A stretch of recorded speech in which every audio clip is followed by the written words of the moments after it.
I feel like people are making it sound like Klay Thompson had a bad series.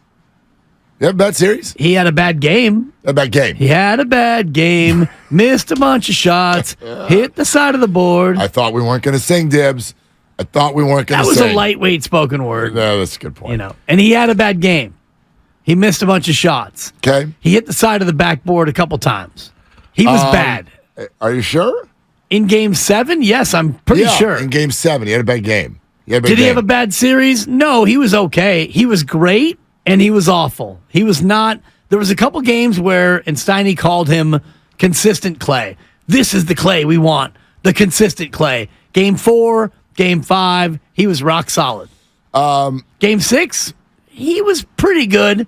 Game 7, he was bad. Mr. Grandy, if I could have game show music, please, I would be so appreciative so that we can discuss one Klay Thompson. Let's get into Klay Thompson's game log here.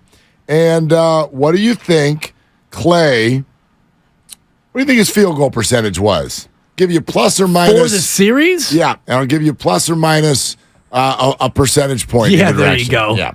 I mean, I don't even know why I even try.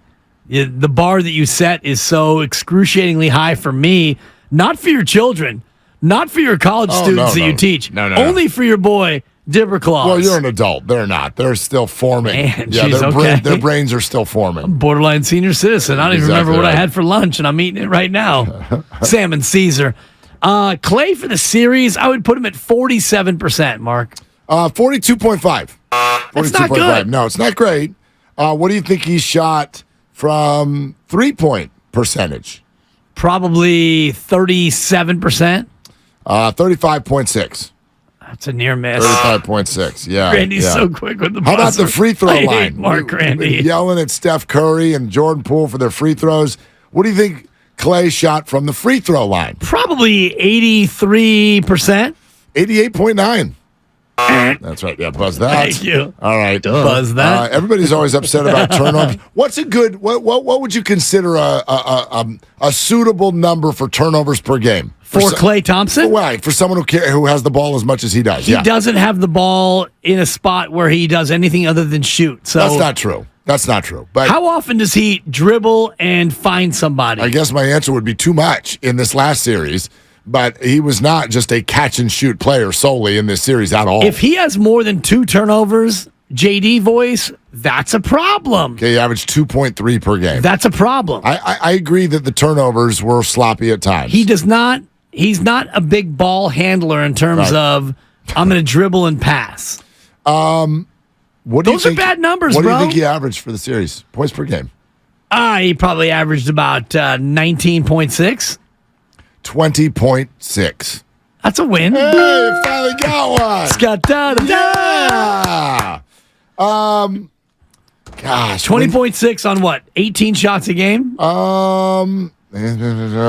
17.1 shots per game. That's not very efficient. It's not terribly efficient. It's not great. He hunts shots. He misses shots. And he had 20 points a game. Well, attaboy, Klay. Listen. Game 7, he was bad. Game 7, he was bad. And I would say that, and again, this is what we can do in the small sample. People always do this. If you take away the bad games, then he played really well. That's my favorite. Yeah, but you could do it the other way. If you take away the good games, then he played really bad.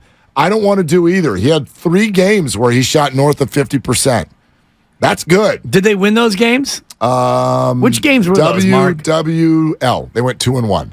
Games 2, games 4, and 5. Game 2, 4, 5. L-dub-dub is how that went. Right, okay. Right. 2 of them on the road.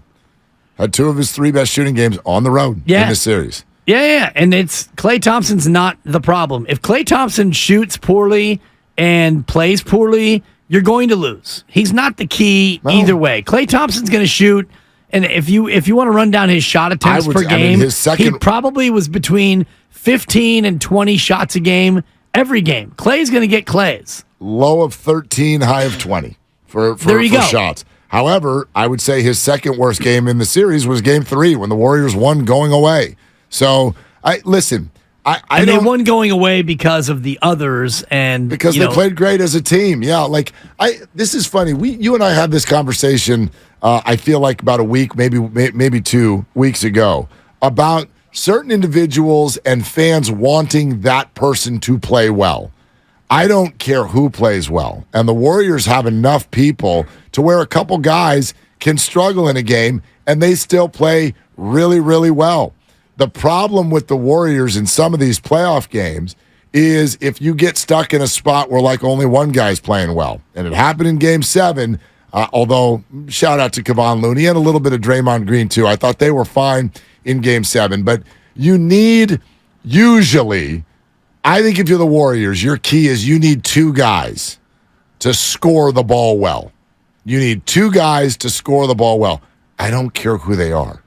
Nor do I. I don't care who they are. Nor do I. Right? So whether it's Clay, whether it's Wiggins, whether it's Poole, I just think you need a couple. You need a couple. But of those couple, you can't have a guy shoot 23 times to get you 21 points. So to that point, it's got to be efficient, You'd right? prefer not. Yeah. But the way the Warriors play, you're going to get some of those. Again, coming out of the last series, for me, this is what I look at in the Lakers series. I am not going to get on guys for having a bad shooting night. I think that's weird reaction from fans, from media. Oh, you choked. This is the Warriors. There are no chokers here. They've been to the promised land over and over and over again.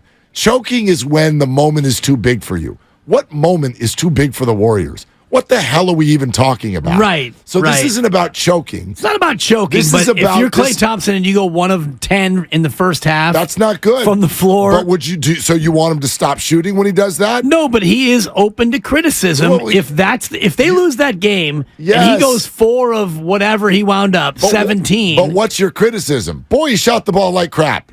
Okay. Yes, that's the criticism. Fine, you're in there to shoot and make shots, and you didn't do that. And not every one of them will have bad nights. I am solely can't in Game 7.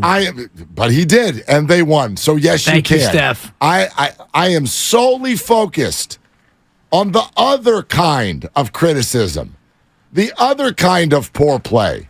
I don't care if you miss some shots, Clay. Keep shooting, brother.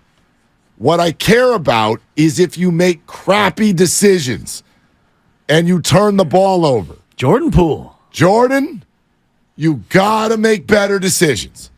That's it. If you miss some, you miss some. But if this team comes out, it's so simple for them. If they make good decisions, if they take care of the basketball, and if they rebound, you can't beat them. You literally cannot beat them.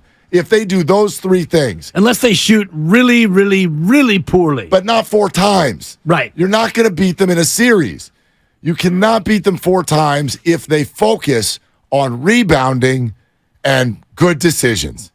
Because good decisions and turnovers, that all wraps up into the same thing. Right. And defending the way they defended against Sacramento in the second half was terrific. So that's what you need to do. That's it. That's all they got to do. And so to see a player, sometimes... yeah, you're going to be exhausted that night. Sometimes you just don't have that it quality. But when you watch a player go out and do it over and over and over again, turnovers, bad decisions, shoot when you shouldn't, drive when you shouldn't, over and over, that's the player that needs to get the shake. And I feel like we're there with Jordan. We got to do the shake. Yeah, shake like you. The handshake, or more like the... No, 2 hands on the shoulders and shake. Oh, like when you're getting a cocktail in a bar and they... and then they slap the glass and then... Which I always break the glass when I do that. Dude, I never went to bartender school. I know, it's tough. You're talking about that shake. You're talking about that silver tin shake. I'm not talking about the shimmy shake. No, and you're not talking about the handshake. Hey, Jordan, good game. What do you protect the rim? Either, yeah. No, but and I think you make a good point because you need Jordan Poole. You need him. You absolutely need Jordan Poole. And if I mentioned this yesterday when we looked at statistically the difference between these teams, offensively, they're very similar. Pace, they're very similar. Defensively, they're very similar. The big difference is the Warriors are great at making threes and the Lakers aren't. Yep. So if the Warriors can get to a lot of open threes and shoot a lot of open threes, they're going to win the series. And part of that is Jordan Poole. right? But that also comes from rebounding the basketball. Yeah. If anyone wants to say, hey, what are you worried about? And we can get into that. What are you worried about? Rebounding. That's it. Rebounding.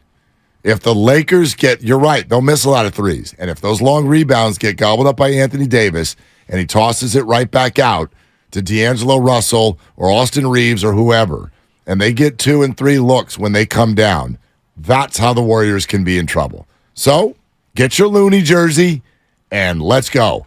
Because if the Warriors rebound, they win this series. Zero doubt in my mind. Yeah. And if they rebound, then they're going to get more threes because they'll offensive rebound and they'll limit the threes on the other side. And the Lakers are not a good three-point shooting team, so you want to limit absolutely the number of chances the Lakers get offensively because that's where you can be most vulnerable. The one game that the Warriors beat the Lakers, they were even in rebound differential, and I'm just going through the other games, and the first one they lost in February, the Warriors were a -9. Yep. They got out rebounded 52-43, and I would bet the other two games, when I punch them up here, they also were in the negative in terms of rebounding. Yeah, I think you're probably right. I remember just watching those games. That's what kept sticking out to me. Now, these are different teams, as we mentioned, and the Warriors, if you want to say they flipped a switch or I don't know what the hell happened, but they're better. They're better, they're whole, they're focused, they're all of those things. But you can't teach height. You can certainly teach boxing out. You can teach positioning, and the Warriors have got to take care of that. If they do, I think they're moving on to the Western Conference Finals.